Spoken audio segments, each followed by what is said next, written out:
Ayyee qondaala waraana bilisummaa Oromoo Konya Gujiibaa akkam jirtu naguma? Naga akkam isinee ani Magarsaa Lammiinaa jedhanii ayyaa waraana bilisummaa Oromoo godina Gujiibaa.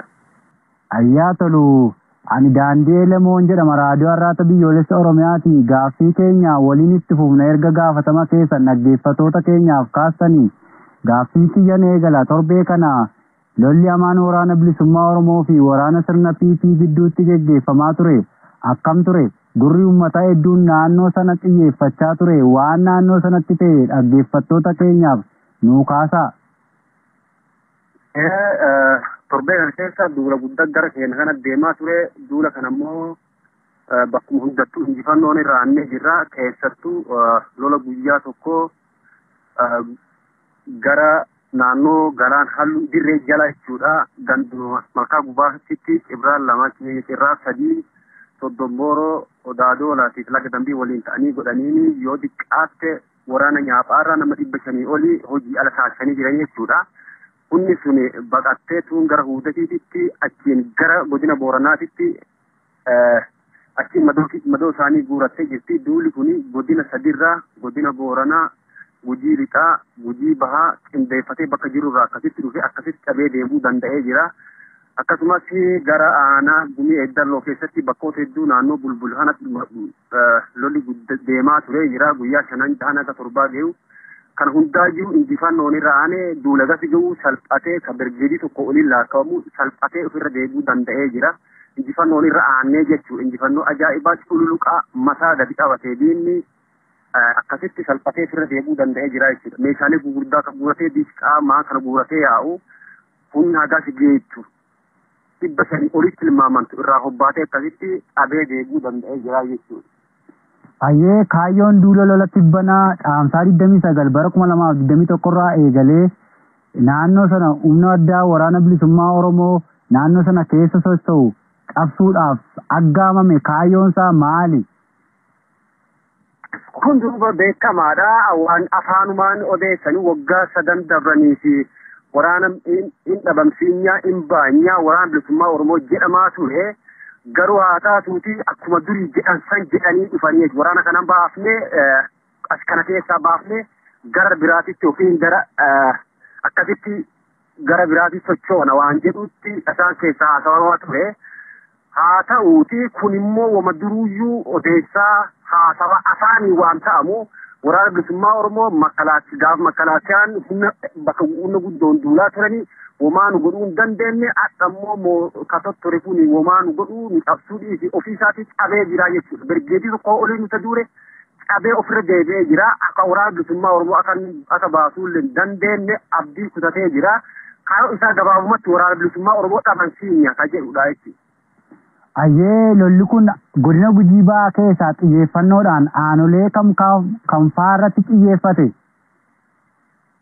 Lolli kun keessattuu ispeeshaalii jabinnaan xiyyeeffannoo guddoo wagguma 3 dabraniifuu xiyyeeffannoo keessa galfataa kadee inni deeme aanaalee naannoo gammoojjii jiranii Sabbaaboruu, Gooroodoola, Gumii Eeddalloo, Liibanii keessatti xiyyeeffannoo guddoo kenne. Haa ta'uuti parsantii guddoodhaan amma xiyyeeffannoo bakki itti godhaa jiru Goorodoolaa fi Gumii Eeddallootitti xiyyeeffannoo godhaa jira jechuudha. Ayyee lola kanaan mee akka mootummaan yaadetti mootummaan milkaa'eeraa miidhaan waraana bilisummaa Oromoo irratti qaqqabe jira? Waraana keenyallee miidhaan tokko qaqqabne jechuudha. Miidhaan tokko kaayoo qabna haadhaaf lolla waa tokko miidhaan nurra qaqqabe tokkollee hin jiru jechuudha. Injifannoo cululuqaa galmeessine injifannoo irraa deebine waan takka wanni waraana bilisummaa Oromoo ta'e tokkollee hin jiru. Nagaa irraa deebine galgala ta'e inni injifannee cabsineef irraa deebine irraa nagaan deebine waraana keenya waa takkaallee hin taane jechuudha. Takkaallee. Waraanni koloneeffattuu impaayera Itoophiyaa lola hamaa haala kanaan isa mudaterraan gochi ammeenyaa ajjeechaa dabalatee mana gubuu dabalatee uummata Oromoo irraan ga'e jira wanti ibsamu. Waan namni dubbatu afaaniin nama dhibu waan dhalli namaa namni namarraa dhalate namarratti hin dalanne dalagee jiraachuudha. Guyyaa lola musanii guyyaa duratti gama taakee gara godina Booranaa sunirraa taakee bakka dirree jedhamutti nama 2 fichaa isaa kan qotatu fichaa keessaa fuudhee ijjeesee hin gubee jechuudha. Uummata nagaa miskiina fichaa fi eegatu jechuudha. Lafa qonnaa fichaa eegatu fuudhee gubee qabeenya uummataa laga san keessatti ooruu jira. Ooruun kun amma gahuuf jira jechuudha. Asheetu jira. Isa kana ciree galaana guure waan akka jeneetira wayii ka bishaan ittiin uummati oomishatu jira. Kana guutuu galaana guure horii uummataa waa itti fuula irasaa saan dhahee nyaata. Mana uummataa gubee beeksisaanii jira naannoo halluu jedhanu beeksisaanii salleen gubee qabeenya uummataa waa itti fuula duudii gubaatum deema gochootan dalagamne jechuudha. Gochoota dalagamne dhalli namaa namni ol ka'ee deemu namni dhalli namaa hin dalanne uummata kanarratti dalagee jira jechuudha. Nama jeesee reeffa ajjeese reeffa isaa fuudhee gubee jira ijoollee uummataa nama lama fichaa si eegatu keessaa dhufee nama nagaa nama bilisaa uummata fichaa si eegatu fuudhee gubee jira. Gochoota hammaata gootee jirti jechuudha guyyaa sun waan akkana uummata kanarratti dalagde. Kun duruu wama dalagamaa ture waggaa sadan darbanii fi mana raggubuuni ijjeesuuni maan godhuu wama ture ispeeshaal gaafa tokko naannoo aanaa gorodoola gambi giddoola baraambal keessatti namni qeesii wayiiti qeesii kun karaarra marra horii isaatii haammatu itti dhuftee beenzila itti naqxee itti qabsiisee jiraa guddee biraa deemte jechuudha.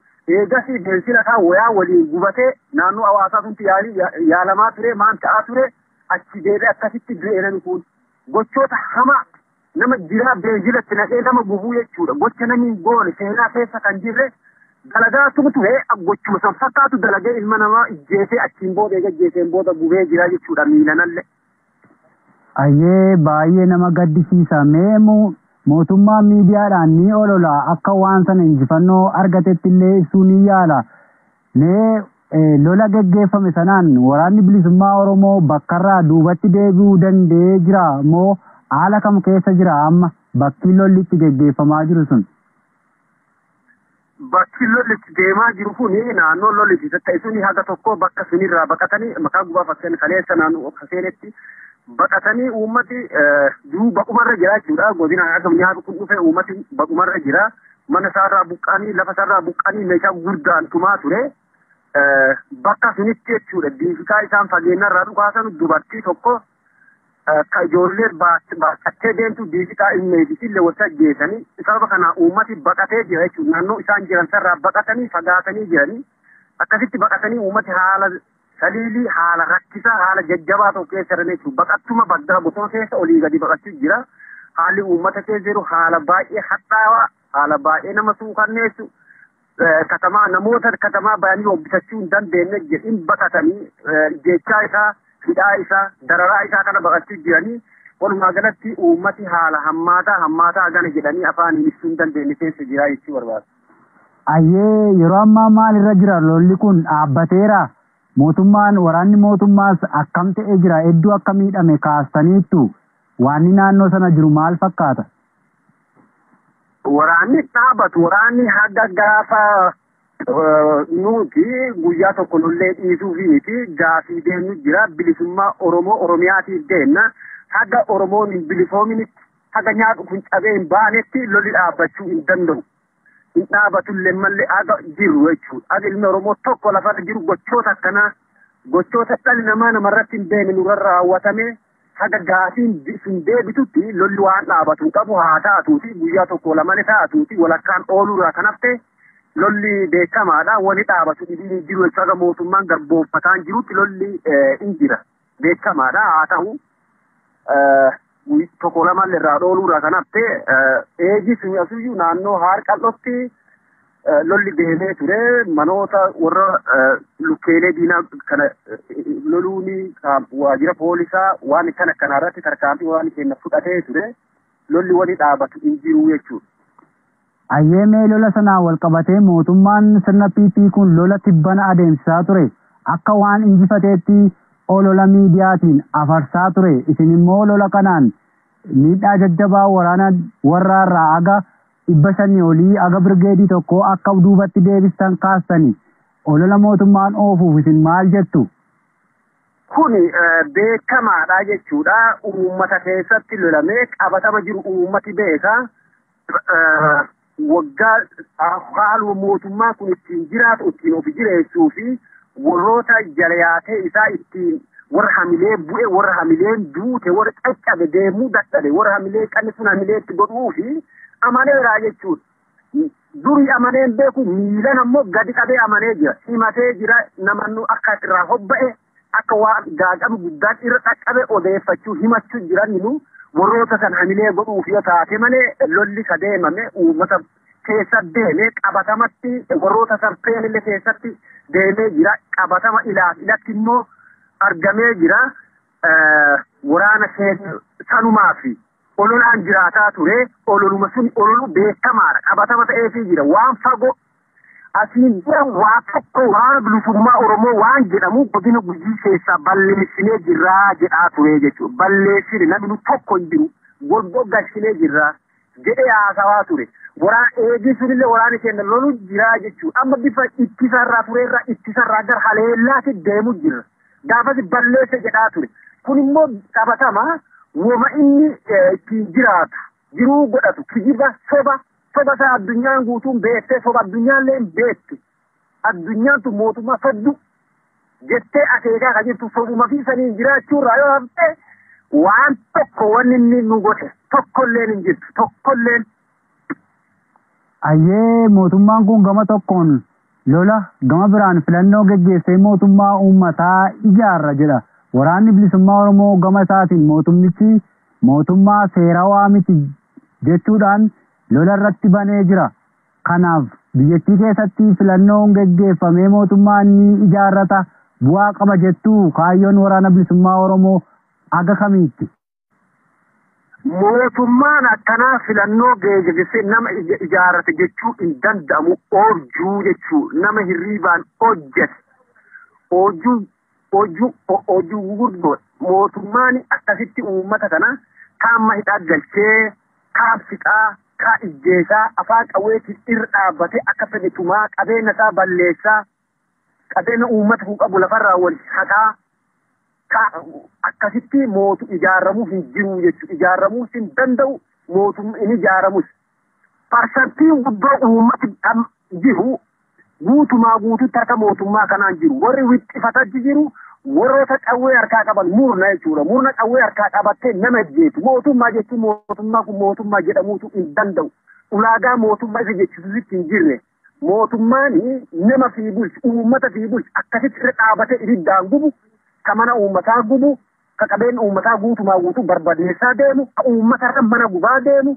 ka uummata kaan jirlaan mana hidhaatti galchaa kaan rasaasaan hobbaasu eenyu ijaaruu danda'a ka ijaaran maalidha muka nama bulcha mootummaa gaafa jedhamu uummata san wal saqalchee bulchaa uummata sanii haala kanaan akkamtu mootummaa filannoo maalti filata murni kun murna qawwee harkaa qabdutti haga ammaa biyya tana olii gadi jeeqaa shororkeessaa jira jechuudha shororkeessaadha mootummaa biyya shororkeessu jira kun immoo akkasitti itti milkaa'uu hin danda'u oojjuudha filannoo wanni jedhee asii jedhu kunillee hin jirtu namoota filattutti hin jirre adoo jiraattee fi kun filannoo hin jedhamu jechuudha mootummaan akkasitti godhu afaan qawweetiin biyyi filannoo filattu hin jirtu jechuudha qaama isa waliin dorgomu kamiyyuu hidhaa galchanii eenyu waliin dorgomu tokkollee qabuu jechuudha mootummaan kuni kanaafuu filannoon biyya kana keessa deemee isaa ittiin milkaa'anu tokkollee hin jirtu oojjuudha jechuudha nama aduu birootiin baatee harkaan dura qabee aduu bahuu dhoowwe wamaan jiran filannoon hin jirtu itti milkaa'uu hin danda'u nu akkasitti hubanna. Ayyee yaada hafe yoo qabaattanii fi dhaamsa uummata Oromoo konya Gujii ba'aa fi Oromoo biyya keessaaf alaaf qabdan yoo jiraate carraan isiniif kenna. Nuti ani dhaamsi qabu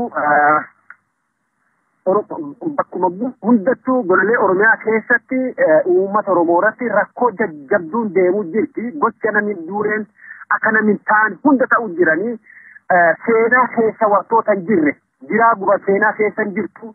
Seenaa hadhaawaa uummata kanarra deemu jira namirra deemu jiru Oromoodha jechuudha.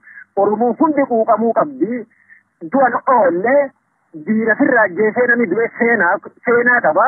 Namni akkasitti nu garboonfate kun namuma akka seenaati. Isaan namuma dhale nullee namuma dhale. Wanni adda nurraa ta'e jiru. Kanaafuu nuti waraana bilisummaa Oromoo takkaa murannee baane yookiin wareegamne biyya Oromiyaa keessatti biyya keenya dabalannaa yookiin immoo rakkinna garbummaa tana biyya kanarraa baay'ee uummata kanaa cunqursaa dhiibbaa tana keessaa baafna muranneetti seenne wanni duuba nu deebisu tokkollee hin jiru abdii qabna. Kaanii uummata Oromoo waan danda'e hundaani waraana isaa bira dhaabbachuu qaba jechuudha. Jabeessuu qaba humna itti godhuu qaba jechuudha. hundeessuu qabaa jechuudha. Garaa tokkoon akka maatii isaa waan qabdurraa aga tokko waraana bilisummaa Oromoo bira dhaabate hundeessuu qabaa, humna toruu qabaa. Seenaa hadhaawaa kana waanti uummata Oromoo irra deemu kana barii hunda nama nurraa gubanii, nama nurraa ajjeesanii, maangudhanii, nuuksanii badhaadhaa kana jedhu barii hunda boo'uun beeksisu jechuudha. Kaaniin baqatuun beeksisu jechuudha. Ala baqan achi baqan kun galaana baqatee obba Oromoon, kun achi baqatee obba, kun akka mootummaa qabaate akkanatti miti jechuudha. Biyya jiituu, biyya bareedduu qabna.